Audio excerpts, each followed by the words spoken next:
Olá pessoal, meu nome é Brenda e hoje quero conversar com vocês a respeito das doenças celíacas do pâncreas, diabetes tipo 1. Bom, primeiro nós vamos conhecer a parte anatômica deste órgão. Parte anatômica do pâncreas. O pâncreas está localizado atrás do estômago, na parte posterior do abdômen, em trajeto retroperitoneal secundário, na parede posterior do abdômen. Ele é um órgão alongado. Tem um comprimento de 13 a 18 centímetros. A face anterior é recoberta pelo peritônio. Ele tem um formato que lembra de um cachimbo de ponta-cabeça e em suas laterais faz contato com o duodeno, uma parte do intestino delgado e com o baço. Também tem uma importante relação com os canalículos por onde passa a bile. Anatomicamente, o pâncreas se divide em 3 partes principais. A cabeça, que é a extremidade dilatada localizada à direita e que se encaixa perfeitamente no duodeno. O corpo, que se estende transversalmente, e a cauda, que se encontra à esquerda. O pâncreas tem relações com o rim esquerdo, com a veia esplênica, com o pâncreas, com a bolsa mental, com o estômago, com o mento menor, com a aorta abdominal.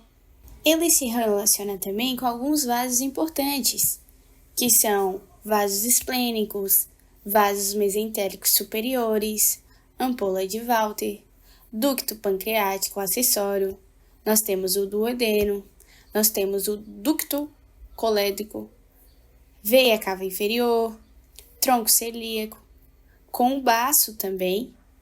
Então, o pâncreas ele faz essa relação com todos esses órgãos. O que são os ductos pancreáticos? É o canal excretor do pâncreas. A bile não vai diretamente do fígado para o duodeno. Isso acontece graças a um dispositivo muscular na desembocadura do coledoco, que controla quando esse ducto abre e fecha. Quando está fechado, a bile volta para a vesícula biliar, onde é armazenada e concentrada. Quando a vesícula se contrai, ela libera seu conteúdo do coledoco através do ducto cístico, coincidindo com a abertura do coledoco no duodeno. Além disso, o principal ducto excretor do pâncreas atravessa todo o órgão e se une ao coledoco na papila maior do duodeno. Um pouco mais acima, o ducto pancreático acessório desemboca na papila menor. É um processo coordenado que ajuda na nossa digestão. Qual a função do pâncreas? O pâncreas desempenha 2 funções principais no corpo relacionadas aos sistemas digestivos e endócrino. Função exócrina digestiva. O pâncreas produz e libera enzimas digestivas como a amilase, lipase e protease, que são secretadas no intestino delgado para ajudar na digestão de carboidratos, gorduras e proteínas. Essas enzimas permitem que os nutrientes dos alimentos sejam absorvidos pelo corpo. Função endócrina. O pâncreas também contém células especiais chamadas ilhotas de Langerhans, que produzem hormonas importantes como insulina e glucagon. A insulina reduz os níveis de glicose no sangue, permitindo que a glicose entre nas células para ser utilizada como energia. Já o glucagon aumenta os níveis de glicose no sangue, estimulando o fígado a liberar glicose armazenada. Essas 2 funções garantem a digestão adequada e a regulação do metabolismo da glicose no sangue, fundamentais para o equilíbrio energético do organismo. Vascularização e inervação do pâncreas. A artéria pancreático-duodenal inferior, ramo da artéria mesentérica superior, formam uma alça vascular anterior e uma posterior devido às anastomoses na região da cabeça do pâncreas, a partir da artéria esplênica. Originam-se pancreáticos, artéria pancreática dorsal e artéria pancreática magna. O suprimento arterial provém do tronco celíaco e da artéria mesentérica superior. A artéria pancreático-duodenal superior, a artéria gastroduodenal, divide-se nos ramos anterior e posterior. Supre os ramos que se dirigem para a cabeça do pâncreas e para a primeira e a segunda parte do duodeno. O suprimento arterial provém do tronco celíaco e da artéria mesentérica superior. A artéria pancreático-duodenal superior, a artéria gastroduodenal, divide-se nos ramos anterior e posterior, sobre os ramos que se dirigem para a cabeça do pâncreas e para a primeira e a segunda parte do duodeno. Vamos conversar um pouco sobre os ramos pancreáticos.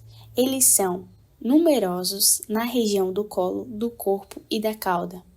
A maioria está na artéria esplênica. Os principais estão na artéria pancreática dorsal, artéria pancreática magna. Há ramos também inominados que partem da artéria jejunal e dos ramos arteriais dos vasos retroperitoneais. Drenagem linfática. Bom, os vasos linfáticos maiores seguem o suprimento arterial. Os linfáticos da cauda e do corpo do pâncreas drenam principalmente para os linfonodos pancreáticos e esplênicos, embora alguns drenem diretamente para linfonodos pré-aórticos. Os vasos linfáticos do colo e da cabeça do pâncreas. A drenagem segue para linfonodos situados ao longo das artérias pancreático-duodenal, mesentérica superior e hepática. Alguns desses linfáticos também drenam para os linfonodos pré-aórticos e para os linfonodos do tronco celíaco. Vamos conversar um pouco sobre as doenças do pâncreas. Ao total, nós temos 10 doenças: pancreatite aguda e crônica, diabetes tipo 1, tipo 2 e diabetes gestacional, câncer de pâncreas, fibrose cística, hemocromatose, síndrome de Zollinger, pancreatoblastoma, pseudocistos pancreáticos, cistos pancreáticos, insuficiência pancreática exócrina. Nós vamos abordar somente a diabetes do tipo 1. Bom, o que é a diabetes? É uma doença crônica que afeta a maneira como o corpo metaboliza a glicose, um açúcar essencial que serve como fonte primária de energia. A condição está ligada à produção e ao uso da insulina, um hormônio produzido pelo pâncreas que ajuda as células a absorver a glicose. Quando o corpo não produz insulina suficiente ou há utilização de forma ineficaz, os níveis de glicose no sangue podem aumentar, levando a complicações de saúde ao longo prazo. A diabetes mellitus tipo 1 é uma doença metabólica crônica caracterizada pela destruição das células beta do pâncreas, responsáveis pela produção de insulina, o que leva à deficiência de insulina e hiperglicemia permanente. Essa destruição é medida pelo sistema imunológico e a reposição de insulina exógena é necessária para prevenir complicações graves como ceatoacidose, coma e morte. A doença afeta o metabolismo de carboidratos, lipídios e proteínas, causando também alterações estruturais em vários sistemas do corpo, como microangiopatias e macroangiopatias. A causa mais comum da destruição das células beta é um processo autoimune, detectável por anticorpos e pode estar associado a outras doenças autoimunes, como tireoide de Hashimoto e doença de Edson. Há também um tipo menos comum chamado diabetes tipo 1 idiopático, cuja causa é desconhecida. O desenvolvimento do diabetes tipo 1 pode ser rápido, principalmente em crianças e adolescentes, ou mais lento, como no diabetes autoimune latente em adultos, frequentemente confundido com diabetes tipo 2. Estima-se que 5 a 10% dos pacientes inicialmente diagnosticados com diabetes tipo 2 possam, na verdade, ter LADA. Sintomas da doença: sede excessiva, muita urina, fome constante, perda de peso inexplicável, fadiga. Além disso, os sintomas também podem incluir visão turva, infecções frequentes e irritabilidade. Agora vamos conversar um pouco sobre o tratamento da diabetes tipo 1. Ele é baseado na administração de insulina, uma vez que o corpo não produz naturalmente.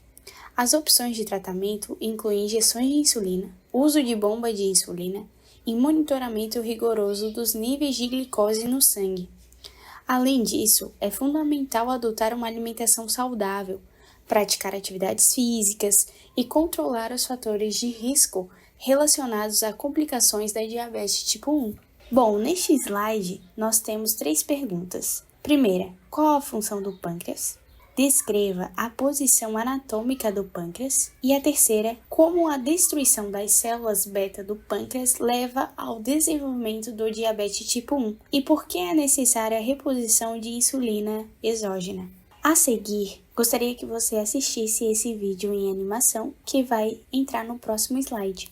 Preséntate, tengo la sangre llena de azúcar, así no se puede, loco. Me está bloqueando las arterias. Lord have mercy, insulina, lo que te voy a mandar, insulina, lo que te puede ayudar, insulina, lo que te voy a restar, insulina. Lord have mercy.